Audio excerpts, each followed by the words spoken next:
Olá, muito boa tarde. Está começando mais um Tarobá Rural. E hoje você vai saber como funciona a biofábrica de flores do orquidário da UEL. Vamos falar dos incêndios que ainda assustam o Brasil. E você vai saber que já existe algodão produzido em laboratório. Então se acomode por aí, porque o Tarobá Rural está no ar.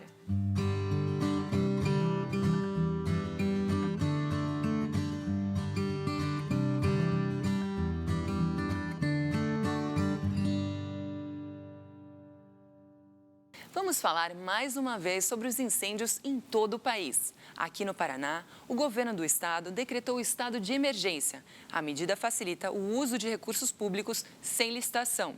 E o governador Ratinho Júnior anunciou que vai investir 24 milhões na compra de equipamentos de combate ao fogo. Devem ser adquiridos 2 aviões com capacidade para 900 e 1.500 litros de água, abafadores e outras ferramentas de apoio ao controle das chamas.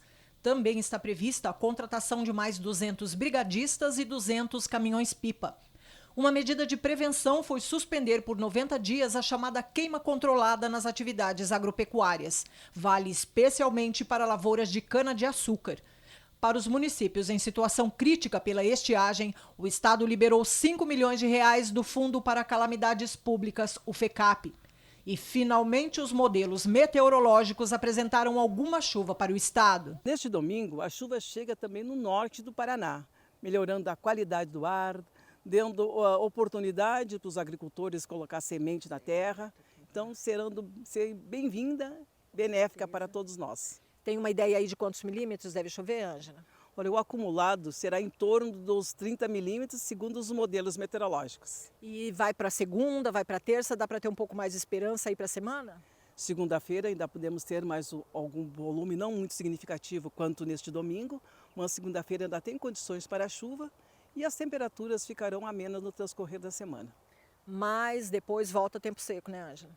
Sim, se não é uma chuva temporária, né? Ainda podemos ter áreas de instabilidade na metade da semana, mas a tendência é manter a condição de tempo estável na maioria no transcorrer dos próximos dias, com baixo índice de umidade relativa no final da semana. Em Mato Grosso do Sul, o arquipélago de Ilha Grande teve focos de incêndio por mais de 15 dias seguidos. O fogo era visto aqui do Paraná de tão intenso. Os focos mais fortes estão controlados, segundo o Instituto Chico Mendes, mas a fumaça espessa torna perigoso até sobrevoar a área. O fogo consumiu o equivalente a 400 campos de futebol, informou o Corpo de Bombeiros. Também esta semana, o ministro Flávio Dino do Supremo Tribunal Federal determinou que a União convocasse mais bombeiros militares para ampliar a atuação da Força Nacional no combate às chamas pelo país, com prioridade para a Amazônia e o Pantanal. Ele ordenou ainda que os estados façam um mutirão de investigação sobre incêndios criminosos. Vamos continuar em alerta para os incêndios. Todo cuidado é pouco, mesmo com a volta da chuva. Até acabar, setembro ainda deve registrar tempo quente e seco. Nós já mostramos aqui no Tarobá Rural uma parte do trabalho desenvolvido no orquidário da Universidade Estadual de Londrina. Hoje, nós vamos compartilhar com você a biofábrica do orquidário. Esse é um projeto que envolve várias flores que também podem gerar renda. Olha só! A biofábrica de plantas ornamentais era um sonho consolidado em janeiro deste ano. O principal recurso veio da Secretaria da Ciência, Tecnologia e Ensino Superior do Paraná, a SETE. Professora, a ideia de vocês com essa fábrica de orquídeas é fazer com que o produtor possa ter uma alternativa? Isso, a ideia é que aqui nós iniciemos uma biofábrica de orquídeas e outras plantas ornamentais para produzir na biofábrica mudas de alta qualidade, ou seja, mudas livres de patógenos e que dessa forma ele tenha então um produto que vai ser muito bem aceito no mercado. E é uma atividade rentável que possa gerar renda ao produtor rural? Sim, a floricultura ela tem crescido em média 10% ao ano. Ela movimenta mais de 50 bilhões de dólares no mundo e o Brasil tem um grande potencial nessa área. O que nós precisamos é a capacitação de alunos e também mais investimentos para que os produtores entrem nesse agronegócio. A maioria das flores e plantas ornamentais comercializadas no Paraná vem de outros estados. A biofábrica do orquidário da UEL pode ajudar o setor a se tornar autossuficiente. Isso, nesse ambiente se inicia o processo da biofábrica, mais especificamente da de orquídeas. Isso porque as orquídeas, elas têm uma característica especial que ela só pode ser propagada em laboratório, por isso se chama biofábrica, como se fosse uma fábrica de plantas vivas. E como que funciona esse processo? Mostra para nós, por favor. O processo de germinação da orquídea ele é diferenciado. Isso porque a semente da orquídea ela tem uma característica diferente. Ela é bem pequena, a semente como se fosse realmente um pozinho. Então, dentro dessa placa, existem aproximadamente 1 milhão de sementes. E diferente do que a gente conhece como sementes de outras espécies, a semente da orquídea ela não possui tecidos de reserva. Então, ela só vai germinar em meio de cultura, que seria uma solução gelatinosa. Que aí você tem que colocar daqui para cá, é isso? Isso. A gente transfere daqui para o meio de cultura em câmara de fluxo laminar, que seria um ambiente totalmente estéril.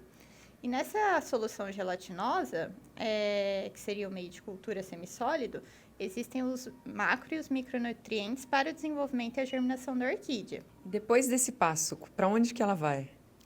Depois, esse processo in vitro, ele demora aproximadamente 1 ano a 2 anos. Fica aqui 1 ano a 2 anos tudo isso. Isso, só que a gente vai transferindo entre os frascos, pois como elas são muito pequenas, a gente não contabiliza quantas sementes a gente coloca por vidro. Então, após elas se desenvolverem em estrutura de raiz e parte aérea, a gente transfere para outros vidros que se chama o processo de repicagem. E daí a gente coloca de 10 a 20 plântulas por vidro até elas atingirem, né, tamanho apropriado para a climatização. E agora a gente chegou na fase da climatização. Conta para nós, o que ele está fazendo aqui?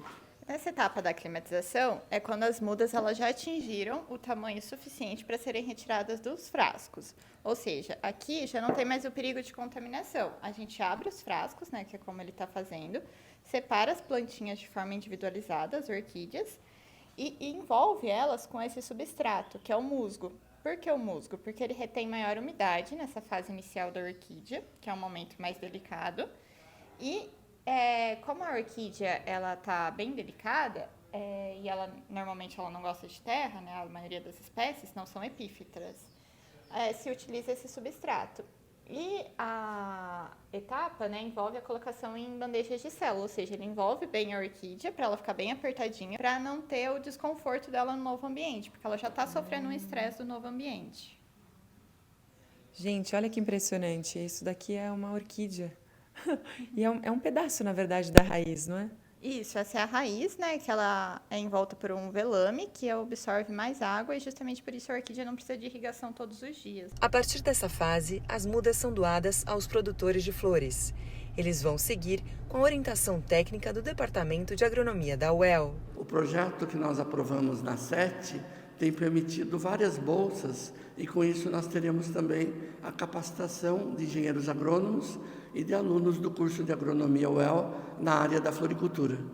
Com isso fomenta as flores do Paraná. Essa é a nossa ideia, né? Que a floricultura ocupe seu espaço no Paraná e nós possamos gerar emprego e renda aqui, né, no Paraná, já que aqui nós temos muitos eventos, festas e a comercialização de flores, ela tem crescido em média 8 a 10% por ano, mostrando então que vale a pena investir nesse setor do agronegócio. A Biofábrica também fechou uma parceria financeira de equipamentos com o Rotary do Paraná. E o professor Ricardo deixa um recado para quem quer conhecer o orquidário. E aproveito para convidar todos para virem conhecer o Orquidário UEL.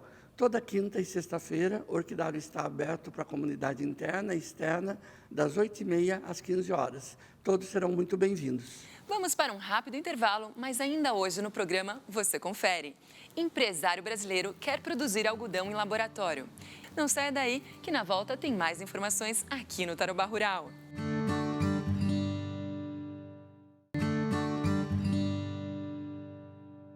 Estamos de volta. Quer mais informações do agro com qualidade? Você encontra aqui no Tarobá Rural. E os produtos agropecuários de laboratório são cada vez mais uma realidade. Os mais conhecidos são a carne bovina e a gordura suína. Agora é a vez do algodão, desenvolvido pela chamada agricultura celular. Foi a startup de um brasileiro que anunciou a inovação. O empresário promete usar 99% menos água em relação ao cultivo convencional, ocupar 97% menos área agrícola e entregar um algodão com 77% menos gás carbônico emitido. E o cultivo demora 18 dias, ou seja, 10% do tempo médio de uma lavoura padrão. O laboratório fica nos Estados Unidos e ainda está produzindo algodão em escala experimental. Mas o brasileiro já captou mais de 33 milhões de dólares para avançar no projeto. E o dinheiro veio de ninguém menos que Bill Gates, o fundador da Microsoft, Jeff Bezos, dono da Amazon, e Michael Bloomberg, bilionário do mercado financeiro. Os envolvidos no novo algodão apostam na revolução sustentável do agronegócio a partir do ambiente controlado e livre de contaminação que um laboratório representa. E se você quer mais informações sobre o algodão de laboratório, acesse o site agfeed.com.br. Agora você acompanha a movimentação do mercado pecuário na semana. No Paraná, a arroba do boi teve negócios ao preço mínimo de R$ 220 em Cascavel no início da semana. Em Londrina e Maringá, atingiu R$ 245. Em Umuarama, a cotação começou em R$ 240 a arroba. O maior valor chegou a R$ 250. Essa movimentação acompanhou o restante do mercado nacional, que teve uma boa reação. Mas todas as praças fecharam o preço médio em R$ 242,13 a arroba do boi. A vaca em pé teve preço mínimo de R$ 205 a arroba nas praças de Cascavel e Umuarama. Chegou a atingir R$ 220 em Maringá durante a semana. No final, o preço médio ficou em R$ 214,40 nas 4 praças acompanhadas pelo Tarouba Rural.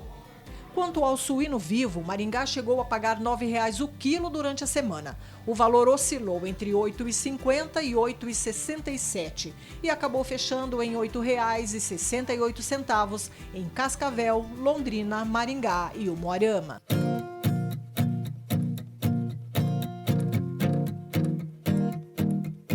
Olá, Luli! Oi, pessoal do Tarouba Rural! Hoje vou falar sobre um assunto muito importante aos produtores rurais, que é o direito do trabalho no agronegócio. Muitas são as dúvidas dos produtores rurais e empresários do ramo agrário sobre como funciona a relação de trabalho de seus funcionários, se ela é regida pela CLT ou por alguma legislação própria. Mas, embora a consolidação das leis do trabalho, a CLT, seja a principal legislação trabalhista no Brasil, ela se aplica principalmente aos trabalhadores urbanos. Para os trabalhadores rurais, a Lei nº 5.889 de 1973 é a principal referência legal. Embora também possam existir outras legislações específicas relacionadas a determinados aspectos do trabalho rural, como, por exemplo, as normas regulamentadoras número 21, a qual trata dos trabalhos a céu aberto, e a número 31, que trata sobre a segurança e saúde no trabalho na agricultura, pecuária, dentre outros. Além disso, há previsões relacionadas ao direito do trabalho na Constituição Federal. Dito isso, o empresário ou o produtor rural precisam se atentar aos diversos tipos de contratos, como, por exemplo, o contrato de safra ou sazonalidade, que possui duração determinada, encerrando, via de regra, ao final da safra. Também existe o contrato de trabalho intermitente, onde há possibilidade de alternância de períodos de atividade e inatividade, sem a presença de um fluxo contínuo de trabalho. E também existe o contrato de trabalho temporário de pequeno prazo, que é uma contratação específica para atividades rurais de curta duração. E a principal diferença entre elas é o prazo de duração do contrato e a forma de contratação, que pode ser direta ou intermediada. Pode ser por meio de um sindicato da categoria, de empresas de trabalho temporário, empresas terceirizadas ou de consórcio de empregadores rurais. Importante saber também que para os trabalhadores rurais é garantido basicamente os mesmos direitos de um trabalhador urbano, como o salário mínimo, devendo ser observado o piso salarial da categoria do empregado, uma jornada de trabalho de 44 horas semanais e 220 horas mensais, pagamento de horas extras, adicional de insalubridade ou periculosidade, 13º, aposentadoria por idade ou por invalidez, auxílio-doença, auxílio-acidente, pensão por morte, dentre outros. Todavia, alguns desses direitos podem mudar de acordo com o tipo de contrato de trabalho. Concluímos, então, que o agronegócio vai além da aplicação da Constituição Federal e da CLT, tendo suas próprias regulamentações, como o Estatuto do Trabalhador Rural, que é a Lei 5.889 de 1973, e as suas normas regulamentadoras, sendo de extrema importância sempre consultar um advogado de sua confiança para estruturar um modelo contratual que mais se adeque à sua realidade, evitando prejuízos financeiros e legais. Vamos para um breve intervalo, não saia daí, mas antes eu te conto que você vai ver como as commodities agrícolas evoluíram na semana. E tem homenagem para profissionais muito importantes para o nosso agro. A gente volta já já.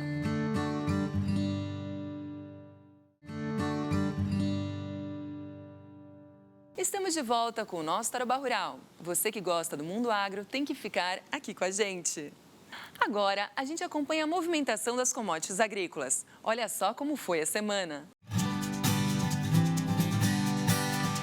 O mercado da soja se movimentou com o preço médio da semana anterior, R$ 124,00 a saca de 60 quilos, mas acabou fechando em um valor um pouco melhor, R$ 125,30, nas 4 praças que o Tarobá Rural acompanha: Cascavel, Londrina, Maringá e Umuarama. O milho seguiu trajetória parecida, com cotação média na casa dos R$ 51,00. Pelo menos avançou R$ 1,00 em relação à semana anterior e fechou em R$ 51,60, média desta semana, também nas praças que o programa monitora. O trigo, que ficou em R$ 77,00 a saca de 60 quilos na semana passada, oscilou em R$ 79 até R$ 80,00 em Maringá e Umuarama. Em Londrina, manteve os R$ 80,00 a semana toda. Em Cascavel, ficou nesse valor boa parte do tempo. Mas terminou a semana caindo para R$ 79,00 a saca em todas as praças que a gente acompanha. Na propriedade do Adriano, já está tudo pronto. O milho foi colhido há mais de 2 meses e, desde então, o solo vem sendo preparado para a próxima cultura que será plantada, a soja.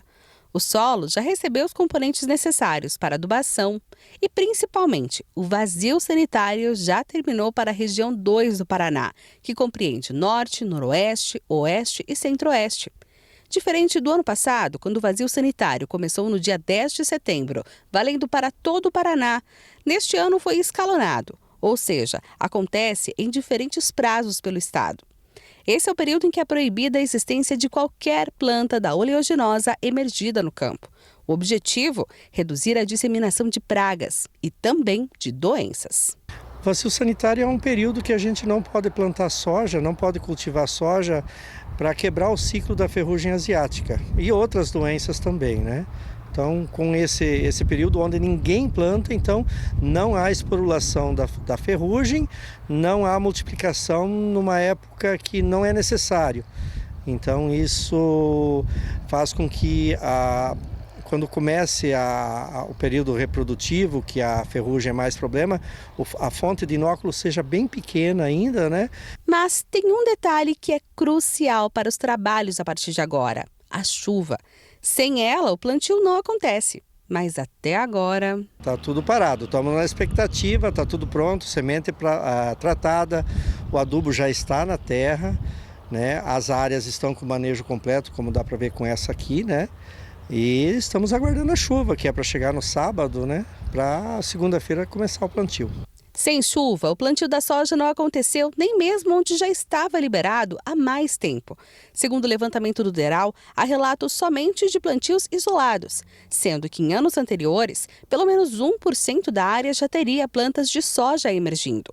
Para a safra 2024-2025, a expectativa é de 5.800.000 hectares plantados, para a colheita de mais de 22 milhões de toneladas. Em Cascavel, a última chuva registrada foi há 15 dias. E olha que o volume dela foi bem baixo. Uma chuva considerável não acontece há tempos e a falta dela já é sentida no campo. Nessa propriedade, que fica em Sede Alvorada, no interior de Cascavel, uma mudança muito importante precisou ser feita. Aqui, a semente foi trocada.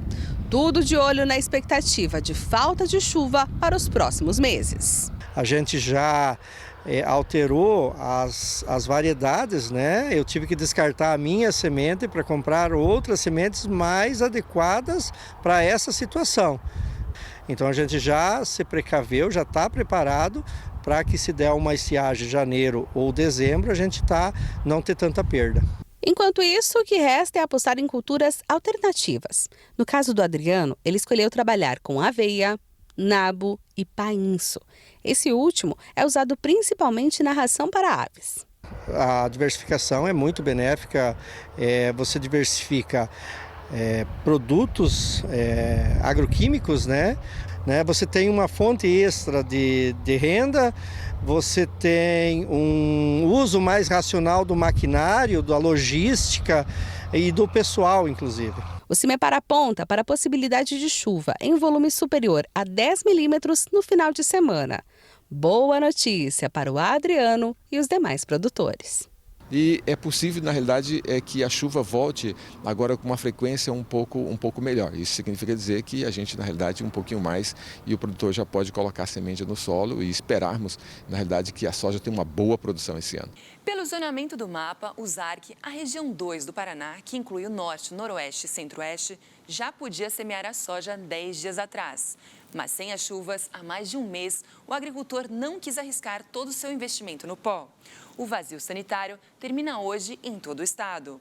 Com algumas chuvas chegando, vamos ver se é possível semear. Mas já se fala em atraso no plantio da soja e, por consequência, do milho de segunda safra. Vamos torcer para que a chuva chegue logo ao campo. O programa Irriga Paraná visa incrementar em 20% a área irrigada estadual, com investimentos de aproximadamente 200 milhões de reais, entre linhas de crédito com juros subsidiados e pesquisa científica. É um programa que vai facilitar a vida do agricultor, tanto na parte de projeto técnico das licenças e outorgas ambientais que são tão importantes, e acima de tudo dá toda uma assistência técnica para que a gente possa fazer com que o Paraná cresça na sua área irrigada, ou área plantada, com mais irrigação. Se a gente pegar os últimos 5 anos, nós perdemos mais de 40 bilhões que a gente deixou de produzir. E isso afeta muito o nosso principal negócio, afeta muito os pequenos agricultores. A execução do Irriga Paraná será feita pelo Sistema Estadual de Agricultura. Agricultores familiares enquadrados nas linhas do Plano Safra terão juros zero por meio do Banco do Agricultor Paranaense, com bônus de até R$20 mil em casos de adimplência. Para os demais produtores, haverá subvenção de 5 pontos percentuais até o limite de financiamento de R$1,5 milhão. Também há destinação de recursos para a área de pesquisa. Além disso, serão incentivados cursos de capacitação sobre sistemas irrigados sustentáveis. O primeiro, realizado pela Universidade Estadual de Maringá, começou em 2022 e envolveu 15 técnicos do IDR Paraná. E sexta, dia 13 de setembro, foi comemorado o Dia Mundial do Engenheiro Agrônomo. Fica aqui a nossa homenagem e gratidão a esses profissionais que se dedicam a desenvolver e aprimorar a agricultura, pecuária e recursos hídricos por todo o planeta. E a gente antecipa as homenagens do Dia Nacional do Fazendeiro do Brasil, que vai ser no próximo sábado, dia 21 de setembro. Nós, produtores rurais, temos um dia especial de reconhecimento pela atividade que sustenta o PIB do nosso país e alimenta não só o Brasil, mas o mundo. É isso, gente. O Tarobá Rural de hoje fica por aqui. Aproveite o seu domingo, descanse e que a chuva revigore os ânimos de todos nós. E se você quer rever alguma matéria ou o programa todo, acesse o nosso portal tarobá.com.br. Vá até a aba TV e localize o nosso programa. Daqui a pouquinho ele já entra no portal tarobá.com.br. E o Tarobá Rural volta no próximo domingo e eu, Luli Barbeiro, te espero. Uma ótima semana a todos. Tchau!